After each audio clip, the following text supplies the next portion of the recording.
So real quick before the video starts, I have a warning. So I recently got a new microphone because my old headset microphone that I was using broke. And I got a new standalone USB microphone, and I have never used this type of thing before. So I'm still trying to make sure everything's set up right, still getting used to it and everything. So if my voiceover sounds a little bit off or just a little difficult to follow or a little wobbly, it's because I'm just not used to this equipment. So just be warned. Okay, you can go to the video now. Let's talk Metroid. When I say that word, what most likely comes to mind is the Metroid Prime series, which I totally understand. The Metroid Prime series is absolutely fantastic, and Prime 4 has gained legendary status because of its incredibly just awfully slow and torturous release. I mean, this has reached Pikmin 4 levels of agonizing. Well, we finally got a release date from Nintendo, and it's thankfully not too far away. Man, this game better be amazing. Anyway, while I do think the more recent games in the Metroid series are great in their own right, where I believe it really shines is its early stages. I mean, Super Metroid is one of my favorite games of all time, but if that's all we talk about, we'll miss out on one of the most revolutionary and influential games in all of history. So, without further ado, I present to you my video on Metroid on the NES.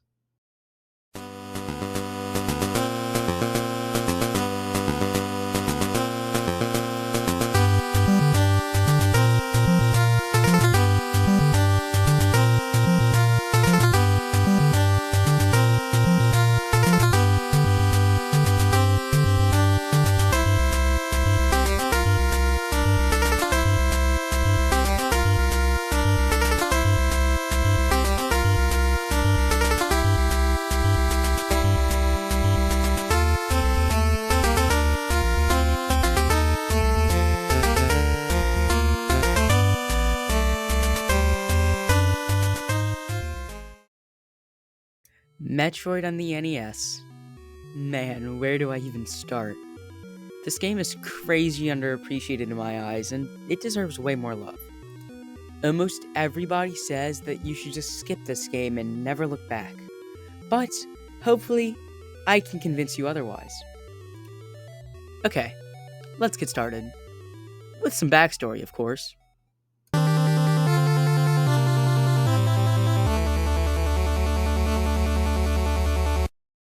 So, the year is 1987.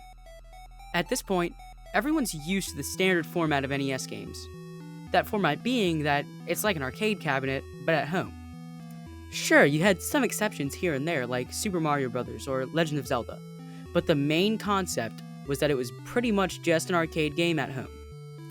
But then, almost completely out of nowhere, this absolute game changer was released. That's right. I'm talking about Metroid. I mean, this game was revolutionary. It was just so good, and in my opinion, still is. I mean, you got to explore this absolutely massive, open world, alien planet while collecting upgrades for your character, which would unlock even more areas of this alien planet. I mean, this is just amazing. Nobody had ever seen anything really like this before. Sure, you had games like Legend of Zelda, but this was different. No game ever before had done this, and man, it is just amazing. People loved it. I mean, to many, this was the best game of all time. It was a challenging experience full of secrets, enemies, upgrades to collect, and best of all, fun. I'm trying to tell you that this game was just amazing. It was revolutionary, and man, it is just such a blast once you actually get the hang of it. Oh, and I almost forgot. This game had one of the best twist endings ever.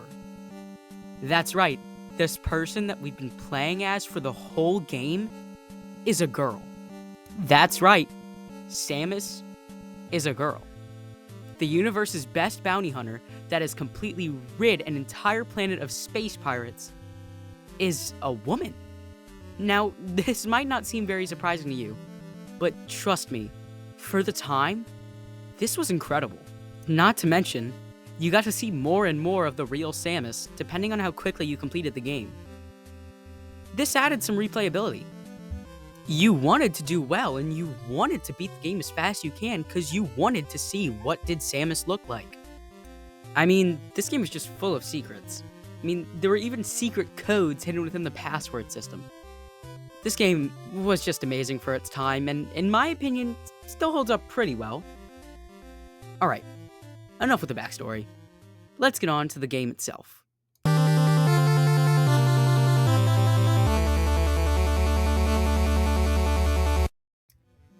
This game, man, it's just fantastic.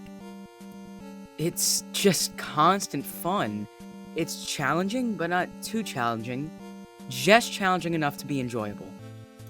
I mean, this game, it's just so hard to put into words, but it's just an amazing experience. Let me tell you why I believe that this is true. So, you play as Samus, right?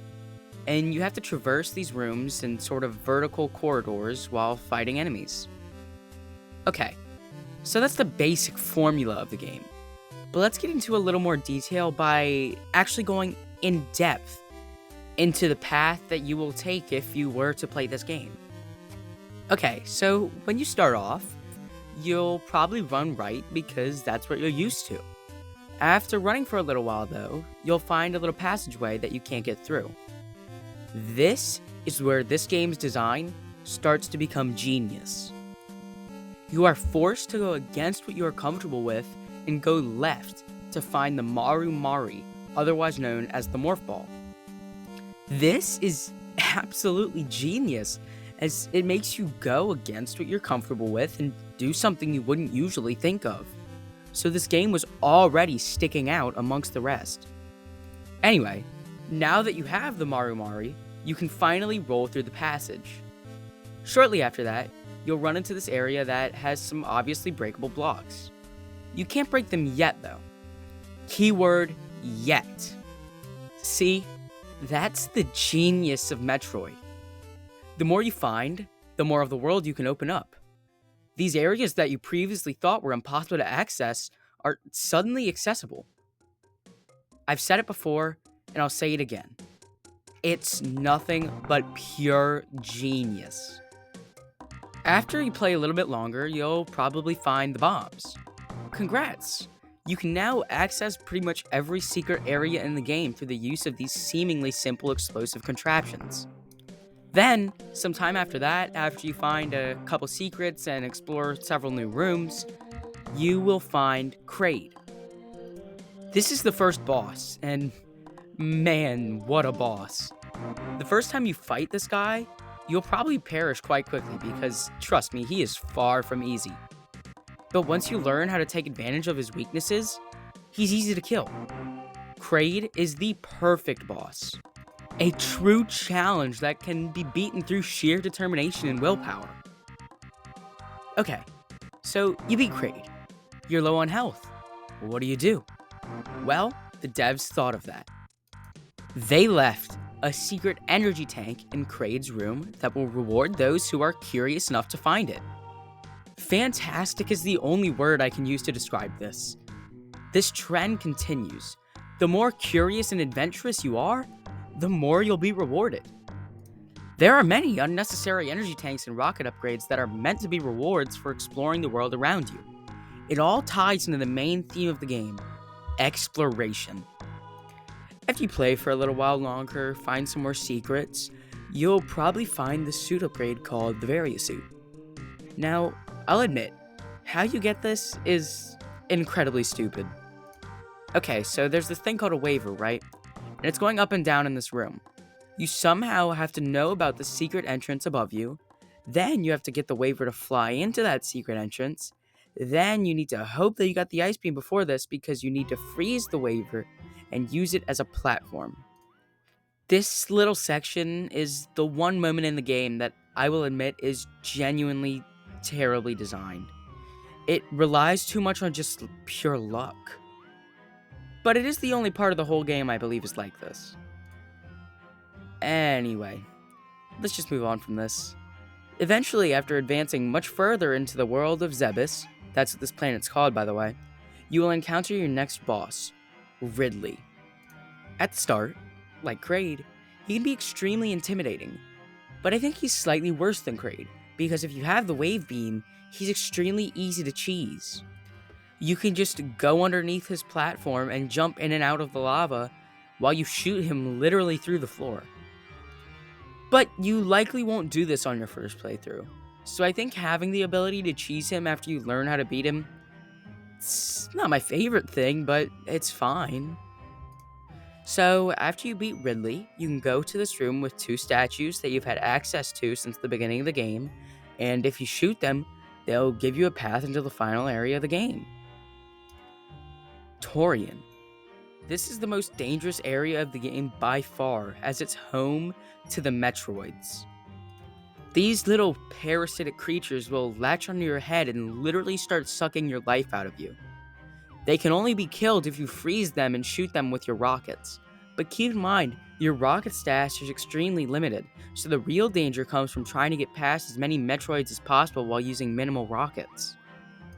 After adventuring a little ways through Torian, eventually you'll find the final boss, Mother Brain. This fight is intense, difficult, incredibly chaotic, and fun. It's a sort of bullet hell. Many things are all flying at you at once while you try to destroy the barriers that regenerate if you leave them be for too long. But once you finally get through, I think there's about 5 of these barriers. You better hope that you saved enough rockets for Mother Brain, because if you didn't, man, she takes a long time to kill. But if you did successfully kill Mother Brain, an escape sequence will start. You have to rush to complete this parkour segment to escape before everything explodes. It's intense and unexpected and just, I say it a lot, but amazing. And finally, if you got through this parkour segment, you did it. You just completed one of the most challenging yet rewarding experiences you ever created. So, what is your reward? That's right, you learn that Samus is a girl. I've said it before, but this is quite possibly one of the best reveals in all of video game history. Okay, I just gave an extremely brief summary of the game. Now, let's talk about what makes people dislike the game.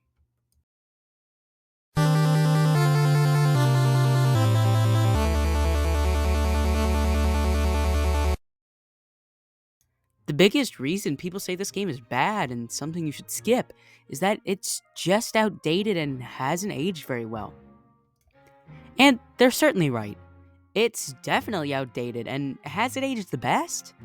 No, but that doesn't make it a bad game, and you certainly still should not skip it. Another big complaint is that it's extremely cryptic, and the difficulty can only be described as extremely overwhelming. Notice how I said overwhelming instead of just extreme. I chose that word because I believe that's all the difficulty is. It's overwhelming at first, not overly difficult. Something like Dark Souls is made to be hard. It will always be extremely difficult because that's what it's made to be.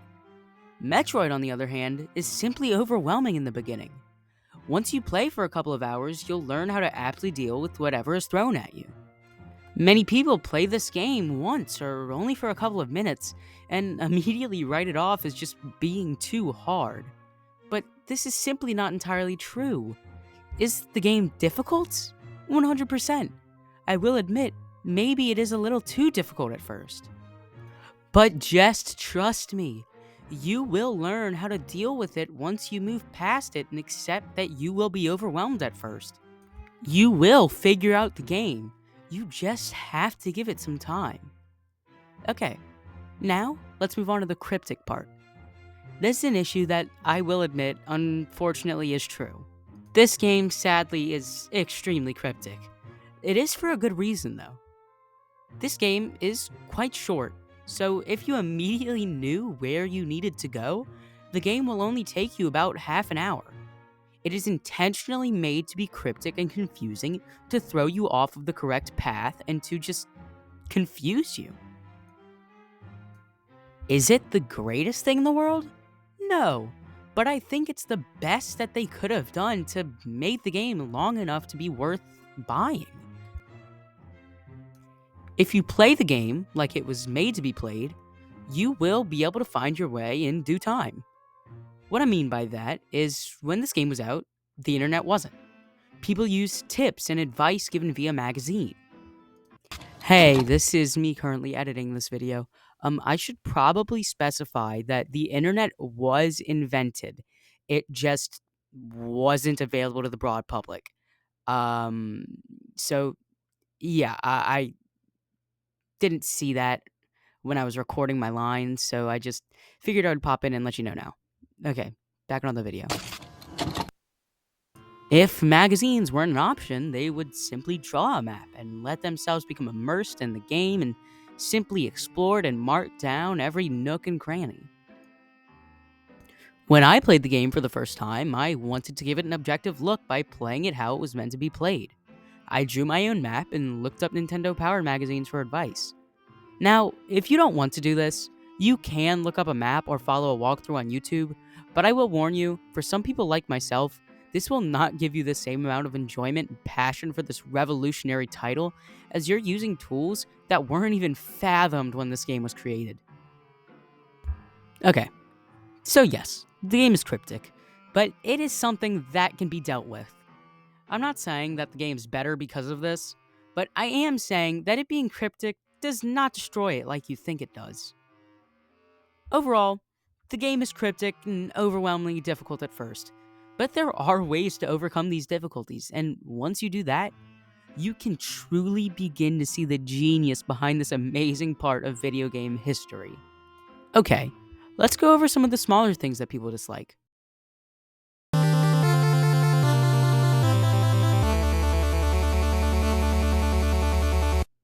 A lot of the rooms are copy and pasted throughout the game.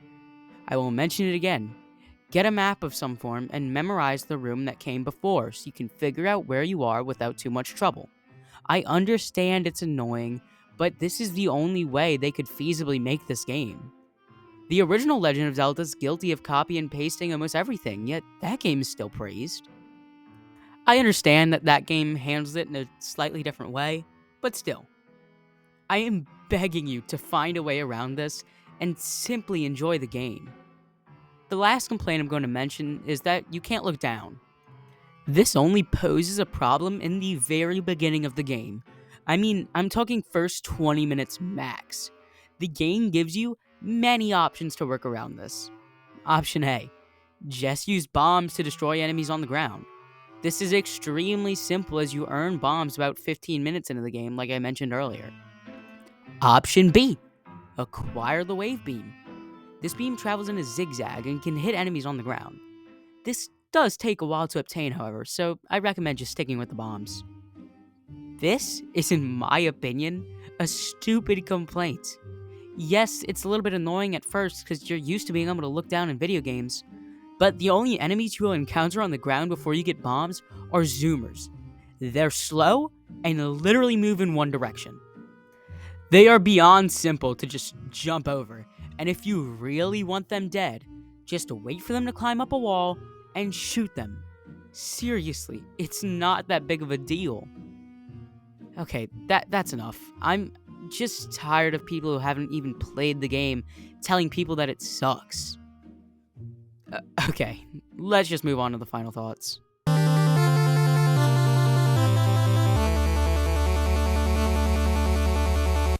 Okay, overall, this game is underappreciated in my opinion. It certainly has some flaws, and it definitely hasn't aged the best. But if you are able to simply look past all of that, you will find a truly amazing masterpiece underneath it all. Trust me, if you were thinking of skipping it, go ahead and give it a try. I promise you will not regret it. And if you've already played the game and didn't like it, just give it another try. You might find yourself having a lot more fun. Okay, as usual, thanks for making it this far, and I'll catch you later.